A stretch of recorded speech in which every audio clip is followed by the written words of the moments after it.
Week 4 kicks off tonight. Seahawks, Cardinals. Great slate of action, great guests on this show on a Thursday. I can't believe it's Week 4, but we have Bucs rookie superstar, a wide receiver, one-handed grabs of the week, Emeka Egbuka. That catch from Baker last week, what went into that? What would he rate that? What's left? Why is he so confident? How does he stay grounded? The role of faith between him and Baker Mayfield. He was chilling at Baker's house. I got to talk to him yesterday and bring you that interview today. Thanks for watching. Bucs Eagles this week, by the way. Battle of undefeateds. We got that going on. I'll get you guys the odds on that. And then we have Shaun Alexander on the show, a Hall of Famer. Let's talk about the state of the running back, shall we? Future Hall of Famer.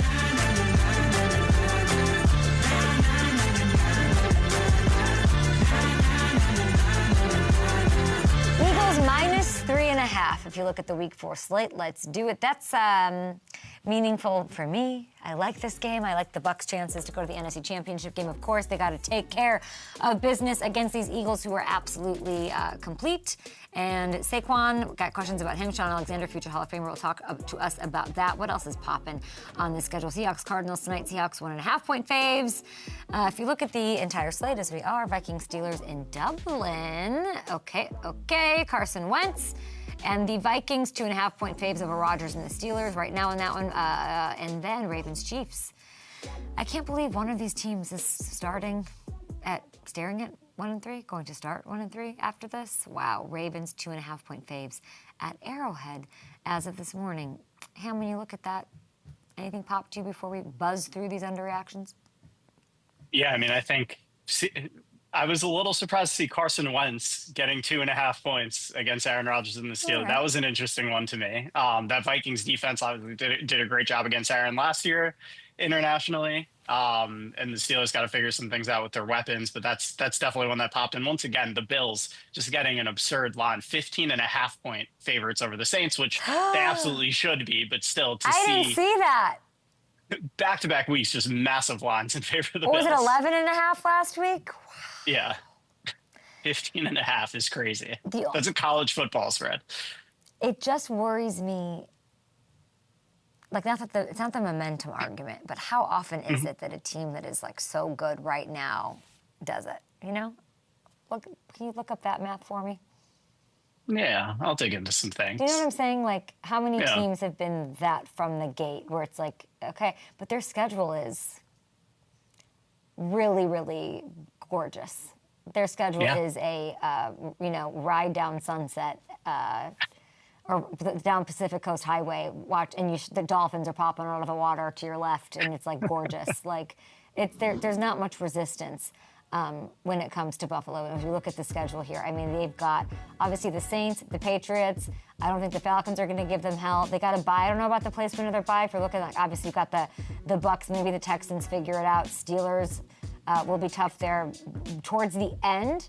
But I guess it all starts week 9 and all, and we'll see what they're made of then. But until then, we'll see these fat lines on FanDuel Sportsbook, which I kind of like to see. All right, let's do some underreactions. Week 4 slate. Week 4 starts tonight, of course, Arizona and Seattle. But these are things that are not getting enough attention. The top 3 things in Week 4. And I do want to start with these Seahawks. They're taking the field tonight in Arizona. They're 2-1. We're underreacting to that, okay? This is exciting. They're the only team in the entire league right now with a top 5 scoring offense, a top 5 scoring defense. You got idiots like me saying Broncos are the most complete. This is a complete team, okay? And they're crushing. Second most efficient passing game. They're pressuring opposing quarterbacks at the 3rd highest clip, and they have been owning everything. And if you look at the Seahawks on the NFL leaderboards right now, hello, Sam. Fantastic start for him and Clint. 8th in passer rating. JSN 2nd in receiving yards. Taking a victory lap on that. Torrey Horton, we talked about him, tied with Emeka Egbuka, who's our guest on the show for the rookie touchdown lead. Kenneth Walker, 3rd in rushing scores. Cornerback Darion Kendrick, stepping in for an injured Devin Witherspoon. We thought that was going to be a huge issue, but somehow he's leading the league in picks? Question mark. How are they doing this? Undrafted journeyman Josh Jobe. Josh Jobe, people. Book of Job. He's turned into a star for this team. 2nd lowest passer rating allowed among all corners. We knew when that fight happened against the Packers, they were going to be a feisty defense. But they're deep. Step right up. Step into our office. This team was a Brock Purdy miracle throw away from being undefeated. They're legit. This is a legit squad. It's not working for them. I want to talk to their coach. I want their coach to come on our show. JSN's been on our show. Of course, he's delightful. So we're underreacting to what's going to be a hell of a game tonight with this Seahawks squad. Okay, next up, we are underreacting to the fact that Christian McCaffrey has changed his identity. Not only is he a new dad, not only is he healthy, he's not a running back anymore. Is he? Right? He's a wide receiver. Take a look at this. If you look at the numbers, he's currently 3rd in the NFL with 25 catches. To put that into perspective, that puts him on pace for 142 grabs this year. That would be the 4th most in a single season in NFL history, tied for 15th in receiving yards alongside Devontae Adams. He has more than Justin Jefferson, more receiving yards than Tyreek Hill right now, and he's on a 1,200-yard pace. 2nd in total yards, only to Bijan Robinson. No Kittle, no Ayuk, no Brock. It's all on his shoulders, but they're not really running the ball much or well, or something's going on, but this is wild. They're 3-0, and it's Christian McCaffrey, wide receiver, which reminds me of Air Bud, wide retriever. But Christian McCaffrey is doing his thing. And is he not going to continue it this week against the Jags? Okay, Pearsall, Juwan Jennings. I'm looking. Death taxes, and there's injuries on the Niners. They're not at practice yesterday. So the Niners, if you're looking here, 3.5-point faves. I like the Niners. I think the Niners are going to go on a run, even without Bosa. Okay, lastly, we are totally, as a sports society, underreacting to the fact that Jared Goff is playing the best football in his career right now. Frankly, I think the narrative that he needed Ben Johnson or Shaun McVay to be successful was trash. It was absolute BS. Downright disrespectful to Jared, I should say. That's not to say that those guys didn't help him along the way, but he's standing on his own 2 feet as one of the best quarterbacks in the league and doing what he's doing without Ben. Should only highlight, underscore, italicize, circle, whatever you want to do. There's this thought that the Lions are even more dangerous this year because they have Aiden back and the defense should be better. And while I think that's true, I also think Jared being this locked in is an even bigger reason. If you look at what he's done, take a look at this. This is great. What he's done so far, okay? The completion percentage, this is through week 3, it's up 12%. And that would be an NFL single-season record if he keeps this up. 7 touchdowns to 1 pick. It's insane. A 40-point is insane. Jump in passer rating, 2nd best in the league in both of those categories. So if Jared keeps this going, and 4-time Super Bowl champion, Rob Gronkowski, said this on our show yesterday, he is the MVP. He's an MVP fave if that keeps and continues. Okay, we're going to take a short break. We've got a big game to kick off week 3. NFC West matchup legend! Shaun Alexander, I said you're a Hall of Famer because you obviously should be. Future Hall of Famer. I want to get rid of that future after this.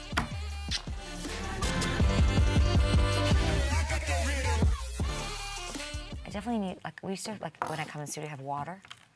Just it's super important if we could. Or I can't really remember. Okay, great. I just think it needs to be clipped in a bit of a different spot. It's working fine.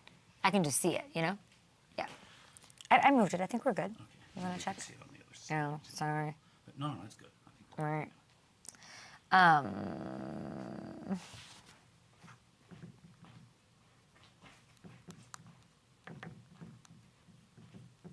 You prep? What up? How's it going? Same old shit. See, Shaun's repping his Alabama hoodie. I know, they got Georgia this weekend. Big one. Yeah. Yeah.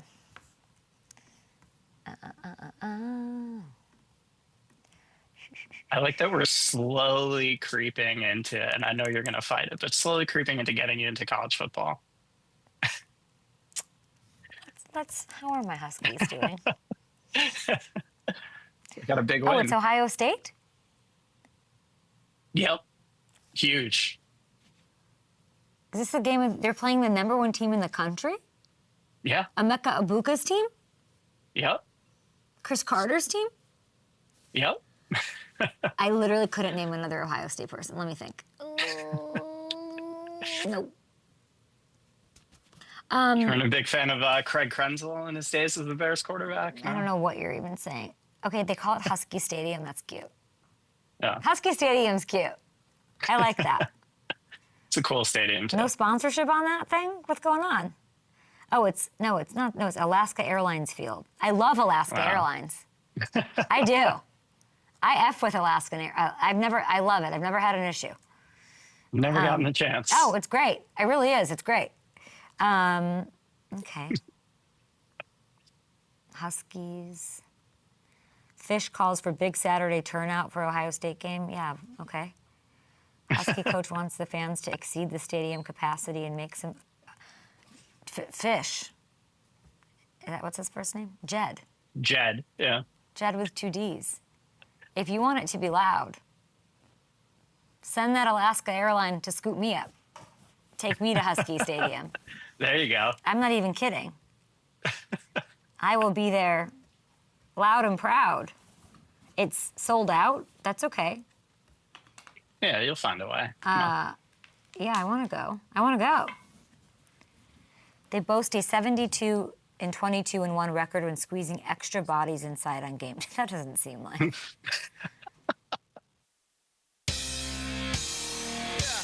legendary. Alexander breaks the tackle off to the races. Wow!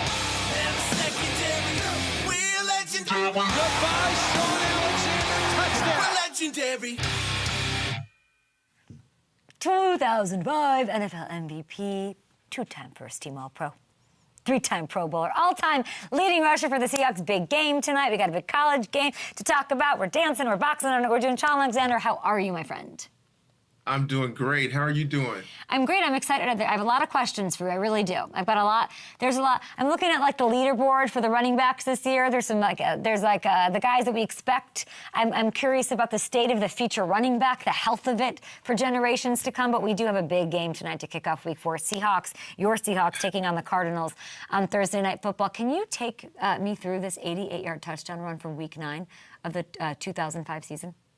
You know what? I can. You know, we actually called 98 handoff solid. Okay. Crazy is I came out of the locker room, not with the team because I wasn't really feeling good. Came out of the bathroom. Coach didn't even know I was on the field. I just ran right to the field, sit Maurice Morris to the sideline, ran, cut back, and as I was running, I knew they had a couple guys that ran 4.2-ish. And so I thought, all right, I'm just going to run till I feel somebody lean at the end. He missed me. Home run. I love that you're smiling. Look at you right there. What are you thinking right there? You know what? That was the MVP year. So I just knew that I was in this groove. Yeah. And so every play felt like it was the right call. So I just knew, like, trust my instincts, trust what the line's doing, you know, play around the table as a little kid. You know, I got 4 older brothers. So I you know, if they're all going red, I use the table around, you know. And so that's how I played the game. I just went out and had fun and read the reads and then hit the hole. I definitely want to get into some of these running back storylines around the league, but the news, there's a story right now that's like not the headline, but I want to ask you about Micah Parsons. Not about him, not just the situation that's unfolding, okay? So basically, it's Packers-Cowboys, huge game. It's like beautiful, good theater. I'm popping the popcorn, I'm sitting down. Apparently, the Cowboys are not doing anything to like show him love. So Jerry Jones said it wouldn't be appropriate. And I'm just curious, like you've been around the game so long, like, is that the right thing? This is a 4-time All-Pro for their team. What should happen when he comes back? Should they, like, honor him in some way? What are the unwritten rules? Yeah, actually my last game ever was for the Redskins against the Seahawks. You know, and I've played all these years with Seahawks, 6 games there. And, you know, the fans cheered when I was around, but like there was nothing like, hey, let's honor. I feel a little bit of that is just this culture, like, hey, we owe this person something, you know? I think they just play the game. Yeah, so you don't think that that's that it's just what needs like to be done? I feel like if it was his last year and he was like, I'm retiring, then yeah, Okay. like let's blow this up. Like he deserves that. But he's like he's not even in his prime yet, honestly. Like he's gonna have another great year, and then next year he's gonna be like in his prime. He's gonna have like 4 amazing years. That's when I just think you give all the roses like on like their last year or maybe the second last year. Like he's still like, yeah, he's just amazing. The more I think about this, you're right. Like, why would you want to like gas up or hype up somebody who's about to take your quarterback out? Like, what are we doing? Right. Like, I just think like it's not time yet. Like, if it was his last year, if he was like, this is my last album, let's give him all the roses. You know what I mean? But like, he's got like Yeah. 7, 8, 15 great years, 8 great years, but he's still going to have. So why give it to him so much then? Like, Using your own experience then, and you're at a different point in your career. He's in his prime going up against his team. It's all very fresh. It didn't go over early in the offseason. It was like this is like recent, and now that we get this week 4. What do you think Micah Parsons has in store for his old team? well, when you have his kind of talent, you just know you play your game, and that's what he's going to do. And so, ideally, I think he's going to go off and be very disruptive. But in his own mind, he's like, play your game, but give them the best version of yourself, and he's probably going to do that. He's talented. He's pretty special. You talked about your MVP year. We're looking at that highlight. There's a lot of talk about Saquon. A lot of people, even just like all offseason, just people who are. I got so many texts about even just fantasy football. It sounds stupid, but it kind of gives you like a temperature gauge on what people feel about Saquon, right? So all we do is love to build people up, and then the second they're there, it's like, how quick can we like say they can't do it again, or rip them down or something. But you're the perfect person to ask about this. People were worried about the wear and tear, the 400-plus touches, the playing into the Super Bowl, all of that. Can that repeat into success? And there are a lot of people out there right now. He's averaging 3.3 yards per carry. He averaged over 5 in 2024. He averaged over 5 through the first 3 weeks last year. He went off to a real hot start right when he got to the Eagles. With what you're looking at and what you know, what's going on there? I don't think it's much. I think when it comes to body, like we were so cutting edge. I felt like in 2000, 2005 with like red laser therapy and and so we're just cutting edge. They have so many ways for guys' bodies to last longer, and so I think that Saquon's taking care of his body, so that's good. But then also football's still football. Great defenses know how to take away the team's best thing. And I don't think anybody's going to show up to an Eagles game and be like, let's just chance the run and make sure we stop the pass. And so that's just good defenses going off of what they do. They're going to try to go stop the run first. And so great teammates, especially running backs, would say, hey, they're going to put everybody in the box. I will get all the tough yards and make sure that the play action pass does work. I'll make sure that they have to keep the box tight. Hasselbeck was our quarterback. I used to say, Matt, the box is going to be packed. You know what I mean? Let that thing rip. And so that's just a part of the game. Like, you put 8, you have 7, you run the 8th into the box. Receivers should be open, and that's just a part of football. So there's probably nothing wrong with him as much as the defense are saying, we are not going to let you run. It's grown men. It's the best athletes in the world playing defense to try to stop you from running the ball. So, that's just playing the game. But no one would let a team just gash them with pass plays. So eventually they're going to get out of it, and you'll see him go do what he always does. I guess we saw Jalen do last week. He opened it up. That's going to help that. So would you call for more of that? Like, I like that, you have that poster behind you. Like, this is the Madden curse. It's 400 touches and it's the Madden curse. You're saying that's not this. No, I don't. And he's not even struggling. On the call this morning, Shaun, I was like, don't get me, these producers. I was like, do not let me waltz out there and tell Shaun that Saquon is not having a good season. Like, I don't want to look like an idiot, and now I feel like I do a little bit. But I think it's important that you say it, that there's nothing wrong, calm down, they're keying in on him. But then I would ask you, how do they solve that?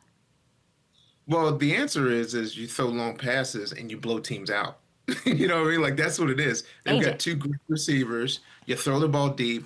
Everybody says, well, man, we're not going to just let our teams get blown out in the first quarter because, with their receivers, you can't just single them up the whole game. They will murder you. And so that's what you do is you throw the ball and you let these, will you take a 5-yard run or do you want to take a 25-yard throw over and over and over again? You hit 3 of those in the game, and the whole game is different. So that's how you fix stacking the box. But teams have to stack the box until Jalen throws them out of it. And so, I think he can. He can. And I think and I think that's what the Eagles are going to do. So it's not really a thing. And y'all know I don't really believe in the curse because there's 32 tailbacks, there's 32 quarterbacks, 64 guys. Yeah. 50 of them will not play every game.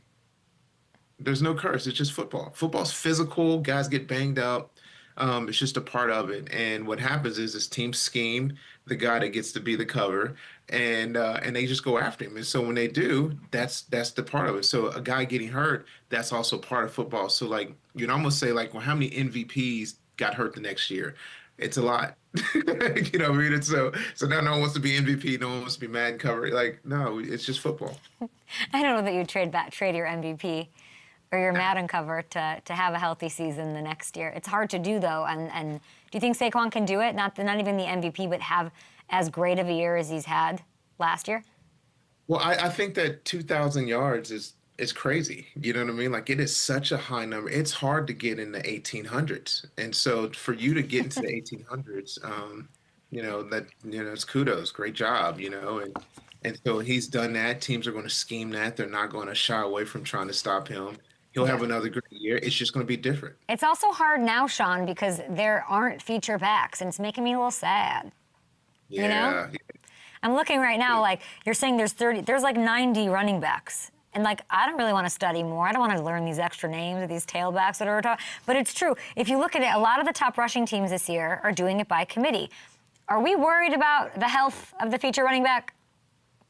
Well, I just think that when you get a guy that's special, winning the game is still the most important thing. So you would rather have a Saquon be able to finish strong at the end of the year, be in playoffs, and if that counts, some of those runs, even when I was playing, that fourth quarter, I would try to go break a long run and score a couple touchdowns in the fourth quarter, and that because the game would still be close. But if you take a couple of those out, you take 5 or 6 carries out. Now, instead of having 350 carries, you might have like 250, and that just adds up. It's better for the body. I like the yards and the touchdowns, but I don't have to worry about playing in 2 weeks.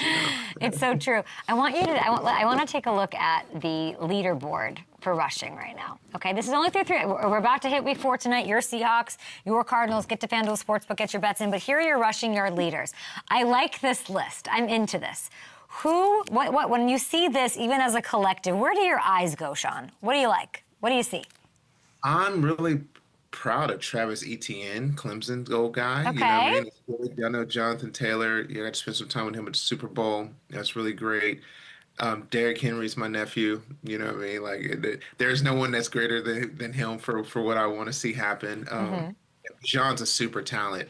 But yeah, it still goes back to Derrick. I mean, he works so hard in the offseason, trains. The Ravens got a good defense. They're always going to play that card. And they've got a fabulous quarterback, so it leaves room for him to go throw the ball or run the ball because he's going to throw it. So, yeah, so Travis Etienne, super proud of him. Love Jonathan.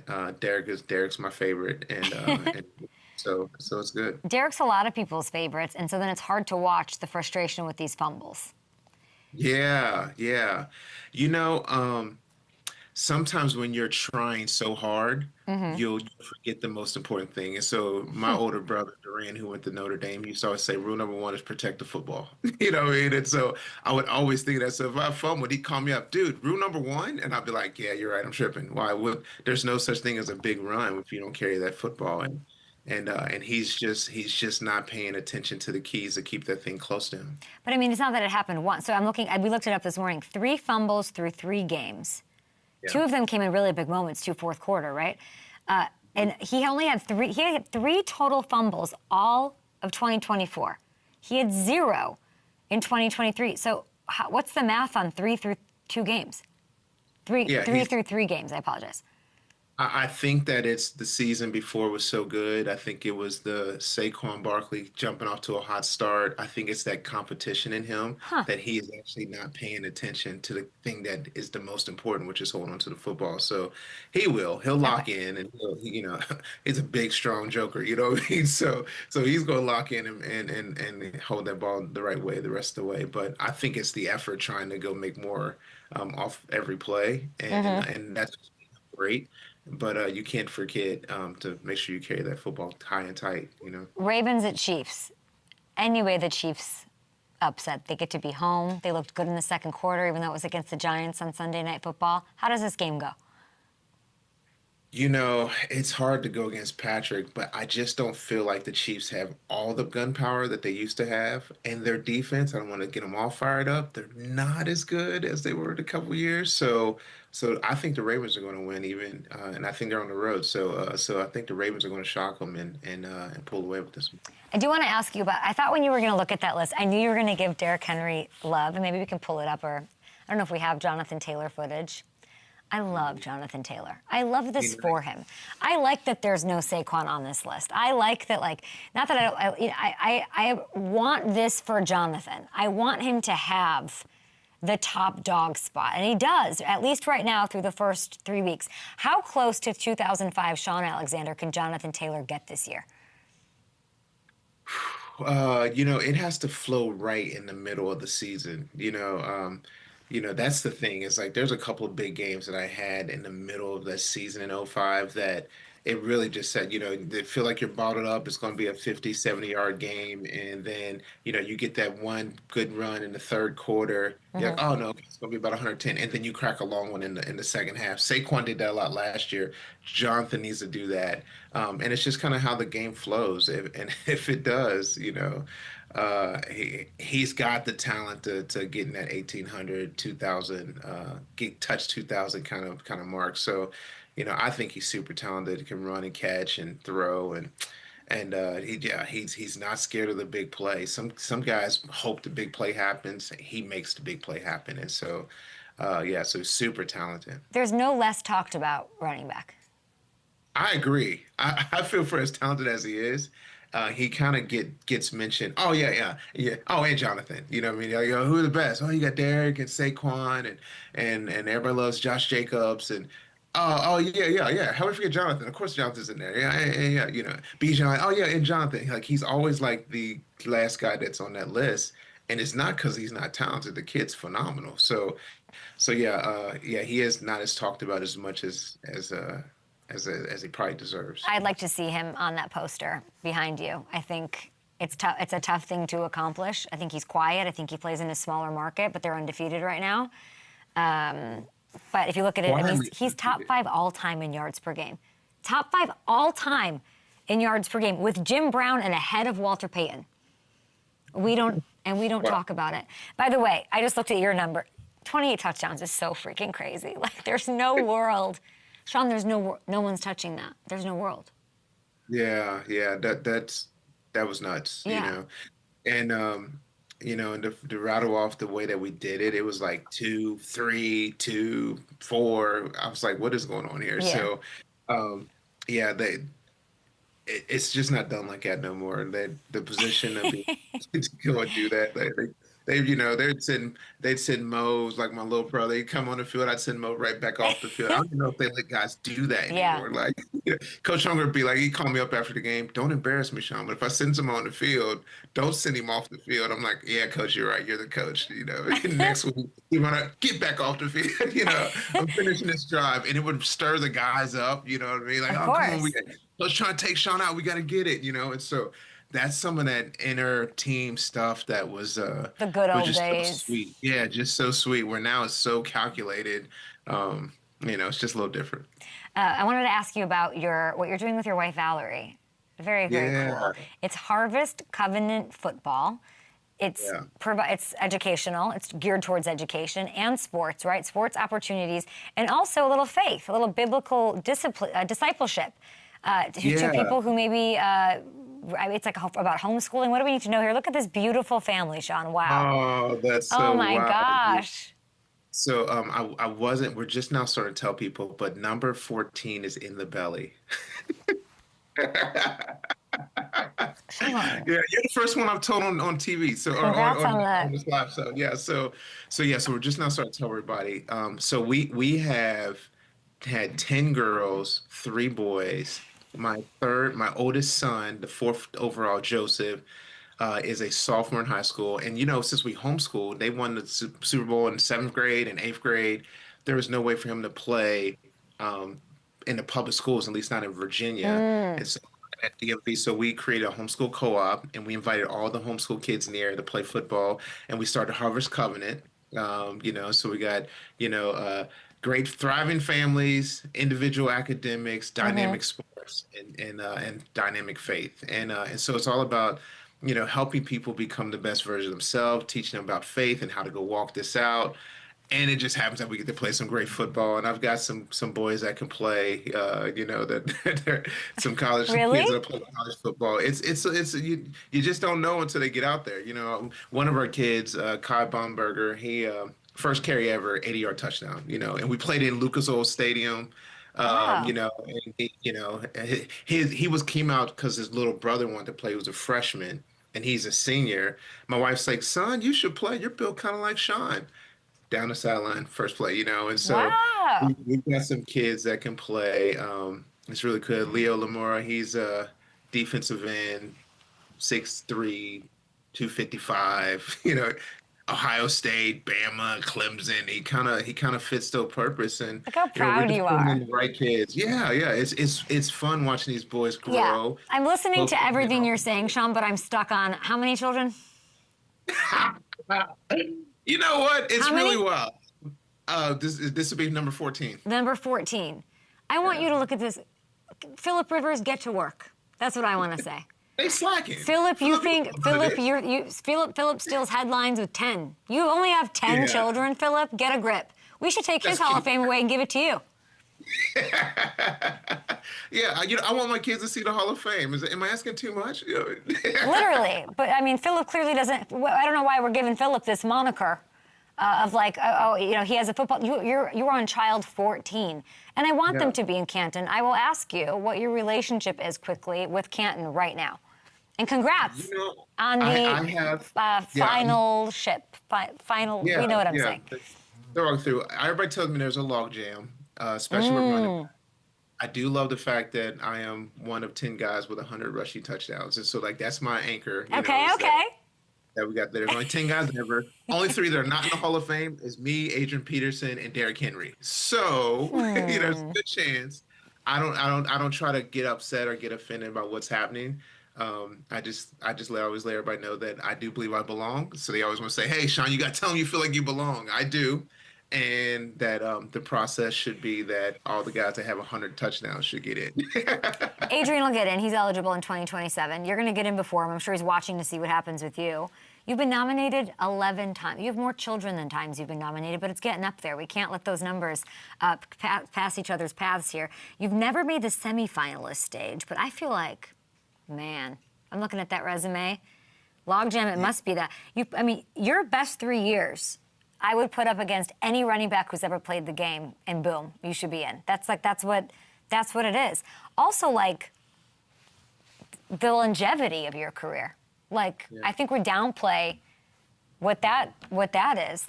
10 plus, 10 plus year career. Patrick Willis, TD still. I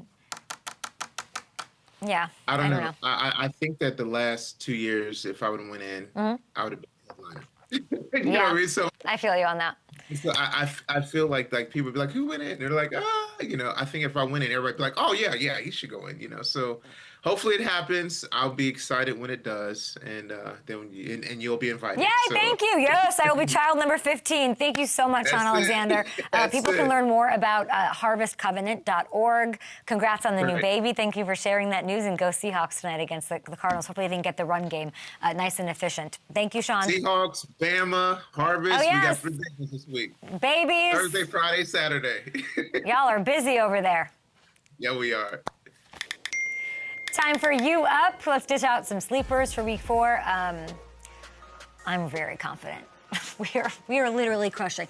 Last week we gave you Caleb Williams, top scoring quarterback. Who do I have for you today? Let's do it. Quarterback. Give me Geno Smith up against the Bears, home against a Bears defense that's been top 5 most generous to opposing quarterbacks, second in the league in passing. Let's go at running back, Mr. Henderson. Let's go, Trevion Henderson. We haven't seen a huge day for him yet. The Patriots' other running backs have had some fumble-rooski issues. He's going to see touches against the Panthers. I love that play. And at receiver, I'll take Darnell Mooney against the Commanders. Falcons' offense was little gross last week.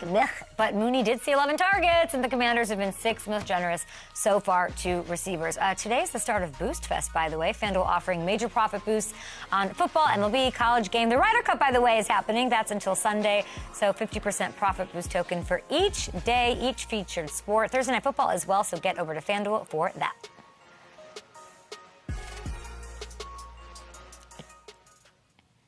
Great. Okay.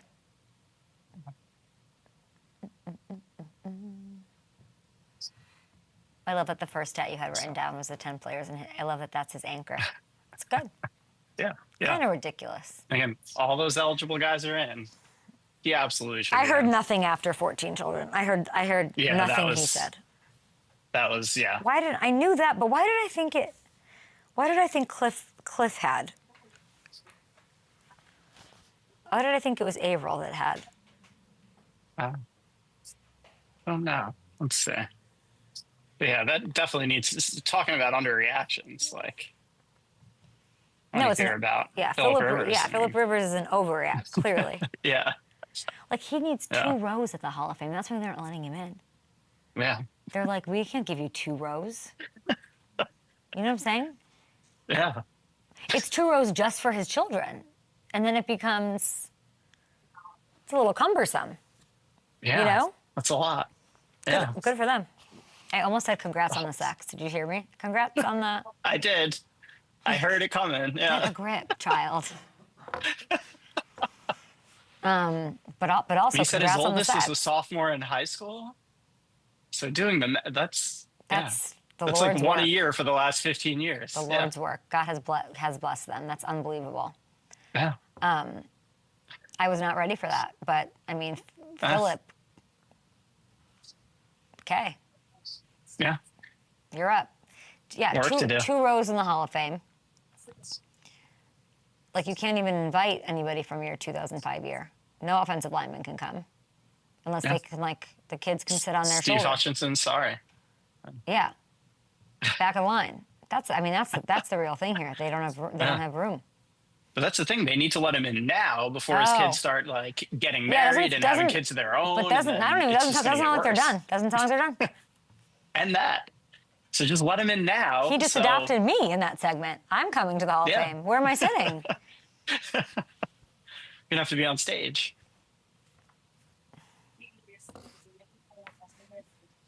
That's unbelievable.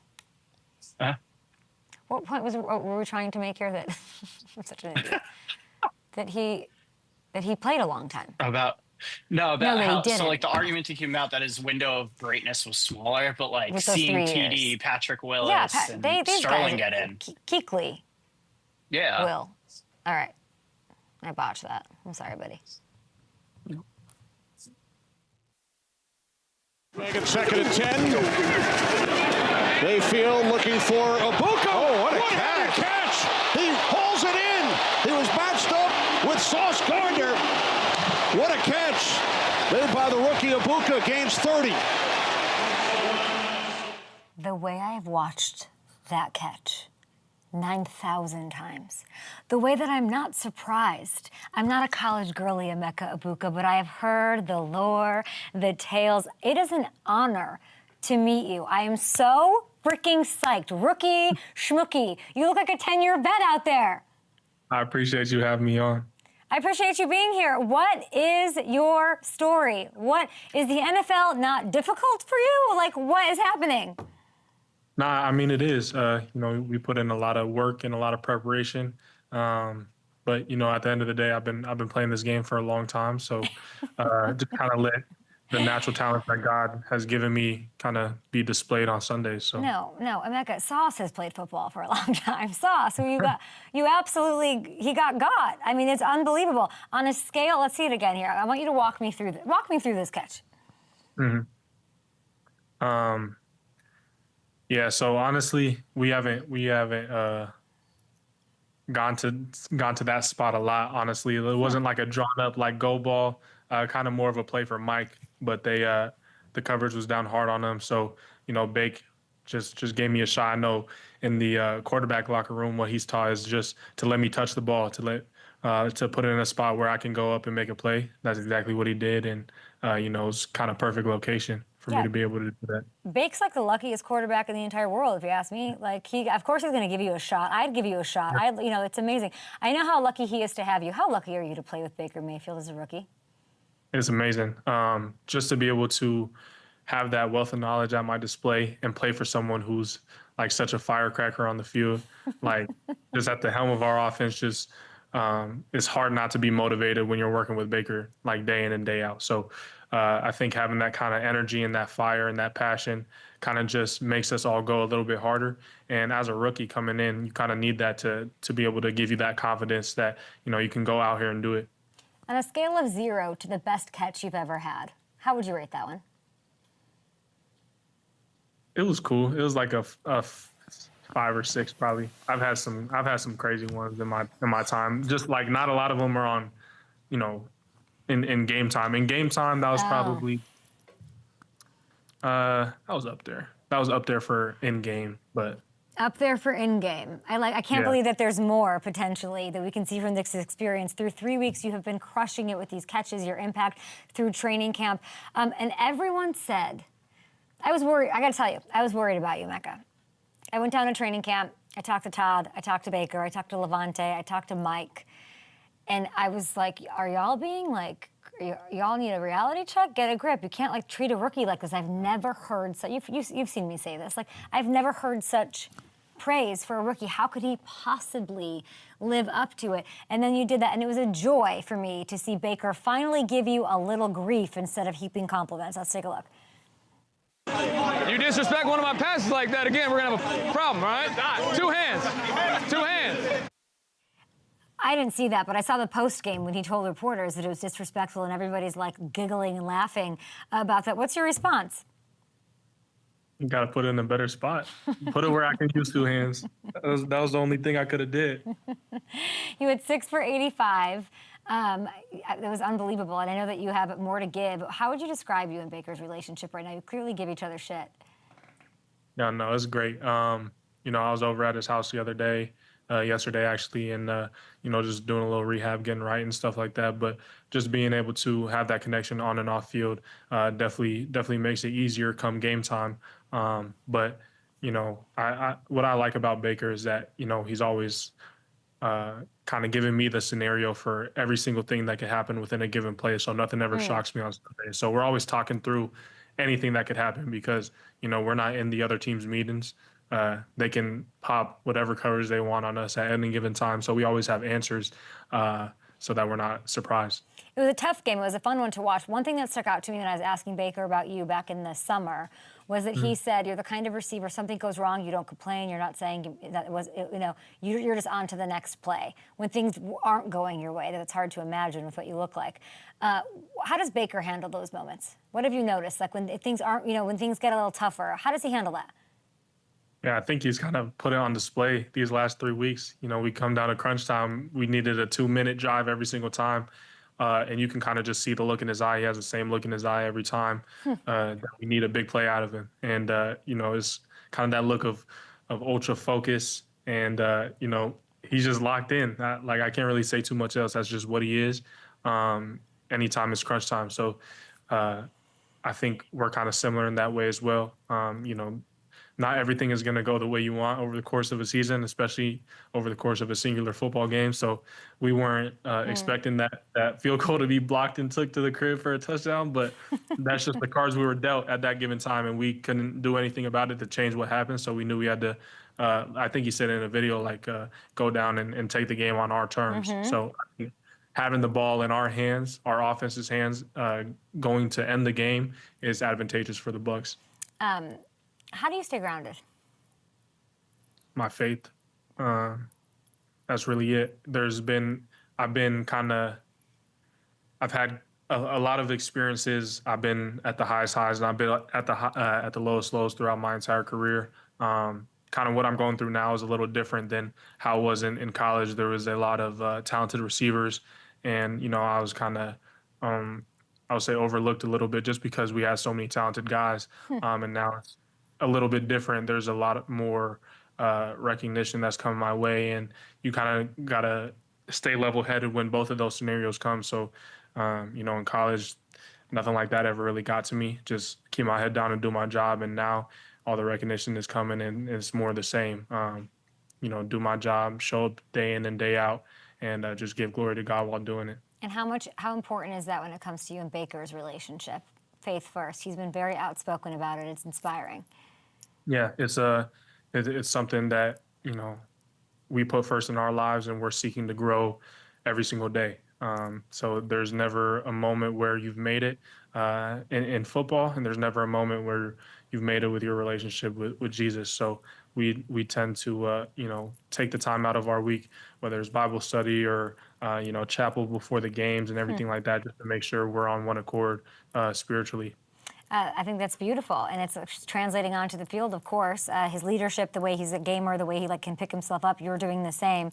You mentioned off the top, and I kind of don't believe you because from the outside it does not appear to be challenging for you. You're saying you're going through this. It's new. What is the most challenging part of your very early NFL career? That's a good question. I knew it, you liar! This is the practices, I would say. And everything that happens in practice is harder than the game. And it's structured that way on purpose so that when you get out there to the game, you can just fly around and make plays and kind of just do what you're taught. And it's just killer instinct at that point. So we try to do everything in practice. Obviously, we try to get the right looks and stuff, but they throw stuff at us that we're not expecting every single time so that we're able to react and learn and grow. So, kind of through all camp, there was challenges that came our way just from what defense and Coach Bowles was throwing at us. And, it's more of the same now. Why did your face change when you said Todd Bowles and the challenges he throws to you? I think he is one of the best. He's a tremendous coach, Super Bowl winning coach, doesn't want to talk, doesn't want to hear it, doesn't want to hear compliments about himself. What kind of stuff's he throwing at you at practice that could be harder than in-game D coordinators you haven't even seen ever before? The kitchen sink. He throws the kitchen sink at you in practice. It's a little more reserved now that we have, scout team and we're preparing to play a team. But, in fall camp or in training camp and everything, you just never knew what coverage it was going to be at any given point. And, they're blitzing from, you think they're blitzing from the left and you got 8 guys coming off the right side. So, I had to learn how to look at defenses differently, and it kind of helped me grow my intellectual part of the game. So he's making it really tough on you. I'm so curious, if you look back now and you I understand it's challenging, we're not going to do the clickbait if it's not hard for you, all those things. But do you ever thought about had I not gone to Ohio State, how much harder it would have been? What is that, if you can give me the specifics of that, oh my gosh, if I didn't have that background, I would struggle with this right now. Yeah, so kind of the reason I went to Ohio State in the first place was because I was a very highly touted recruit. I was, 5-star, top 10 player in the nation. I had every offer you could possibly imagine. And I knew that if I were to go to, no digs at anybody, but a lesser program than Ohio State, I would have had a chance to maybe see the field earlier. And I think that would have shorted my development. So I ended up choosing to go to Ohio State to be part of the best wide receiver room in the nation. And I was kind of challenging myself, okay, you're going to have to put your head down and work to be able to see the field at all, not even just perform at a high level, but to just get on the field. So I had to increase my work ethic. I had to increase my passion, my drive, my love for the game, everything like that, just to be able to step on field with some of the dudes that we had on our team. And I felt like that pushed me to grow as a wide receiver, as a player. And I think it has paid a tremendous impact to the player I am now. I want to talk about some of those guys you were in a room with. Let's have a little game here with your 2021 OSU room. You, Marv, JSN, Garrett, Chris plus future first rounder Jeremiah Smith. I'm going to give you a category. You tell me who's best at it. Let's start with hands. Emeka, who's got the best hands? Give me Jackson. Why? I didn't see him make some crazy stuff. That's the part, when I was ranking my catches and I said that one was a 5 or a 6, it's because the craziest catches I've ever seen happen in practice for myself and for some of these other guys. Like the stuff I've seen Jackson do in practice is absolutely insane. He's a top 3 receiver. Nobody's talking about him. Tell me why he's one of the best receivers in the league.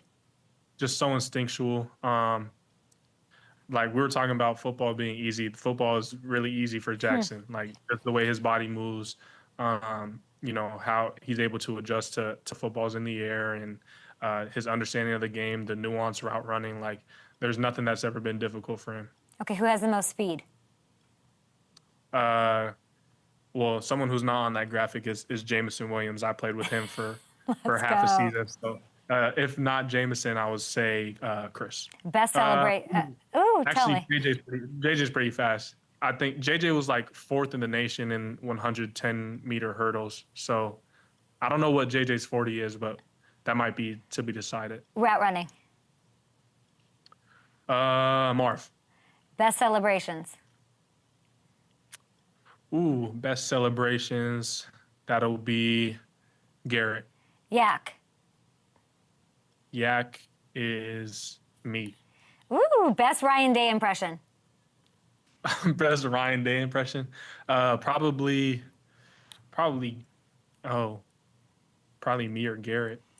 All right, I love it. I'm glad you didn't pick yourself in all these categories. You certainly could have. When you saw Marvin Harrison, just be honest and be vulnerable. You know him. What were your thoughts seeing that? Were you surprised maybe that it went so viral? I'm not worried about him at all. Not even a little bit. So Marvin and I were roommates coming into Ohio State. We did absolutely everything together. And we came into Ohio State saying like, hey, we're going to put our head down. We're going to work. And we're going to be one of the greatest duos to ever do it here. And, looking at the stats and stuff, I think, what we set out to do held true. And just the amount of work I've seen him put in over the past years when we were at Ohio State, like this dude is working until dark. He wakes up early and he's just constantly thinking about football. So, the yips are a real thing. They happen from time to time. I've had them myself, but there's absolutely no worries there. He's one of the most talented individuals I've had the pleasure of working with. And, the sky's really the limit for him. I can't wait to see what he does the rest of the year in his career. You're very supportive of your Ohio State guys. I love to see it. My favorite wide receivers, I've talked to them all, right? Randy Moss, Calvin Johnson, you've got Justin Jefferson and Jamar Chase. You have respect and you cheer everybody on, but there's always one receiver you sort of have your eyes on to motivate you. All the guys I just named, future Hall of Famers, all of the guys had that in the league at the same time. Who is that guy for you right now? Is it like a offensive rookie of the year you're keeping eyes on Tetaroa? Is it one of your Ohio State guys? Who's that person for you that you have so much reverence for that you're looking at what they've got going on? I would say kind of all the Ohio State receivers. Just we're so competitive. That was part of the other reason that I've grown so much as a player is just because of those guys pushing me. So I know they feel the same way. So it's a friendly competition between all of us. And then I actually trained with T-Mac in Arizona for combine prep and stuff like that. So we built a little bit of a relationship, and he was such a joy to be around. Super, super funny guy, great energy. So I love to see him doing well in Carolina too. The thing that they don't have, any of those other guys, you sort of have a secret weapon, and his name is Mike Evans. Mm-hmm. So if we're what is the factor? What do I need to know about what Mike Evans has sort of given you, or advice, or just being around him, that's sort of a difference maker in how you're forming your early career? Yeah, I mean, he's the best. He's the best, and he has so much experience. Obviously, he has tons of talent, but he's so grounded. He's so humble, and he's constantly giving me nuggets and bits and pieces about the game to kind of push me to the next level. And he just fills me with confidence day in and day out. I think that's the biggest thing he's given me, is confidence in my ability to be able to play this game at a high level. So when you have someone in your corner like that, kind of makes the world easier, and it doesn't hurt that he's getting double teamed. Gives me my one-on-ones on the backside and everything. What does that change that he's not going to be out there? He's, of course, living legend, consistent. Like, that's my favorite thing about him. It's so hard to do. 11 seasons, 1,000 yards. He's not out there. That changes things for you. It does. Yeah, I mean, it sucks not to have him, but we're in the NFL, and everyone's on this roster for a reason. So we have dudes that are going to step up, and we're a really talented, really deep wide receiver room. So I think our goal is to not let quality drop no matter who's on the field. And that's kind of what we pride ourselves on. That's what we hang our hats on as wide receivers. But, you know, Mike is special, and it sucks not to have him. I need to check your birth certificate or something. You do not talk, or in the, like, you don't talk like a rookie at all. Like, you literally don't. It's amazing. This week, bigger role, more eyes on you, more coverage on you, more attention, monster tilt. Oh my gosh, this game, Philly. You've played against DeJean and Quignon in college, I believe, yes? Yes, both of them. Have you gone back to look at those reps against them? Like, what does the scouting look like? Yeah, so I played against those two. I played against Andrew Makuba as well. He's crushing too this year. Great, he's doing great. I trained with him in Arizona too. So shout out to Exos and all those guys. Yes. But excited to see him doing well. But you know, I kind of have a grasp of who they are as players just from my time in college, but not really too much looking at that film. Pretty much just looking at this year and last year to see kind of what they built on. You know, I think that players are constantly developing and changing, and especially with the new system that they're in, you know, whether it be new techniques or whatever it may be. I don't think that they're the same players that they were in college. I think they've stepped it up a level, so I'm going to have to step up as well. You had, I don't know, you had 7 for 116 and two touchdowns against Quignon at Toledo, 6 for 80 and a touchdown against Cooper and Iowa. Ohio State won big in both of those games. Out of all of those guys, Makub included, who's talking the most trash to you on Sunday? That's a good question. I don't know. I don't really talk. So if someone talks to me, I'm just on my way back to the huddle. I don't even pay no mind. I gotta stay within myself. So, you know, they can talk all they want. I don't know who it's gonna be, but it's probably not gonna be combative with anything on my side. Yeah, they might not say anything. They're just like, don't make one of those grabs over me. Don't you do a one-handed catch on my watch. Just don't go hang out with the other guy. I might imagine it might be pretty quiet. Listen, it is so nice to meet you. You are so easy to root for. And you are as advertised, which is very hard to do. So continue, enjoy your journey. Your faith is inspiring as well. Say hi to Baker. This is a Super Bowl team, Emeka. Your rookie year, you are where you're supposed to be.